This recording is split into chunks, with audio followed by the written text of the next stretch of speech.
Welcome back to another episode of Station 19 Season 7 Episode 1. This Woman's Work. Review and the biggest twist explained. There will never be peace for Jack Gibson. On Station 19 Season 7 Episode 1, they wasted no time getting right into the thick of things. If the debut accomplished anything, it was to serve as a reminder of just how unique this series is and how sad it is that we're losing it. It's clear that they will take us on an emotional roller coaster for this final season, even if many viewers are still fighting to save the show. Taking an infant's Liam. The hour was stressful, with Jack's life hanging in the balance along with his career, Dixon's death dragging Emmett back into our orbit, and Andy struggling to deal with her first day as chief while her best friend was battling for his life. In light of everything, Theo's success in his fuckboy phase, following his canoodling with the erratic Kate in the coat room during Station 19 Season 6 Episode 18 seems insignificant, keeping Captain tall. And how little Victoria Hughes cared about Theo's trivial behind was one of the hour's best scenes. It was better than her being wounded or furious, and it was the most satisfactory approach to resolving that plot point. She was indifferent. She is monitoring him because she is beyond weary of him, and I adore the way in which she is defending her solitude. Effending her solitude. I'm all in on Vic making sure Theo doesn't take up more room in her life than he has to for the time being. Theo is no longer a priority, and I'm not sure whether that will stay that way for them. She felt conflicted about what he had to say, but she was also happy that they would be collaborating. My girl was unable to muster any compassion, raising the bar. Theo Ruiz looked shocked. I will never get over this look in my head for the rest of the season. There are far more important things going on in the world, and life is too short to waste time grieving over a gosh dang guy. Her Crisis 1 call served as the ideal example of that. How are you not sympathetic to Phillies?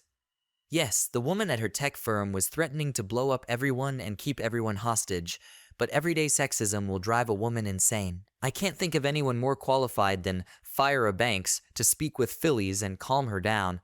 It was a fantastic call that simultaneously showed Vic's guts, compassion, and humanity. Vic has a drink tall. The fact that Vic incorporates all of these attributes, which are sometimes denigrated or perceived as being too weak or even too feminine, is one of her greatest assets.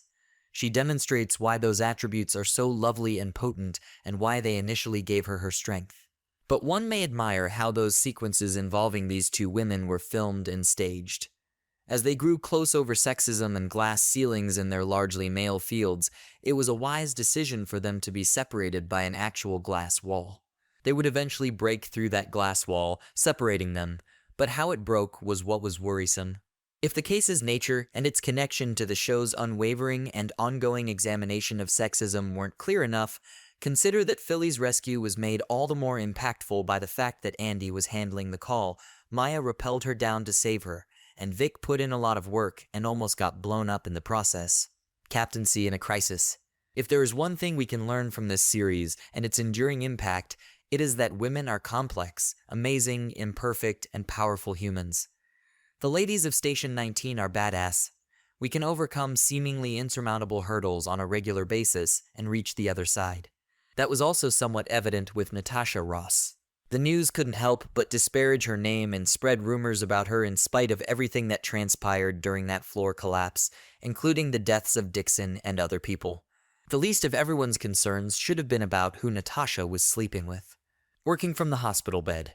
However, I adored Ben Warren, who has always been the type to speak his views without reservation and make others uncomfortable. He once asked Sullivan whether he would be okay, knowing that Ross would lose her job as a result of him. Even after all Ross had been through, it didn't seem like Sullivan was getting this reality, especially when he became so fixated on their connection.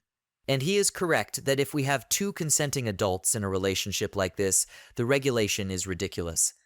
Bias has been the only motivation behind the attacks on Ross. Scandals, large. A man this strong would not be pursued by them, particularly a white man. But given Sullivan's insistence on the two of them being married, it appears that perhaps Natasha will find that all of this is worthwhile. She is correct when she says that Sullivan brings up marriage only after they are really close and have been through a difficult time together. He ought to formally pop the question to her on Tuesday if he's really about this. Their conversation was endearing enough, so perhaps Station 19 will marry again. Love you, love me like Vic. Andy Herrera had far too much on his plate to worry about unimportant things like that. Thank you for watching.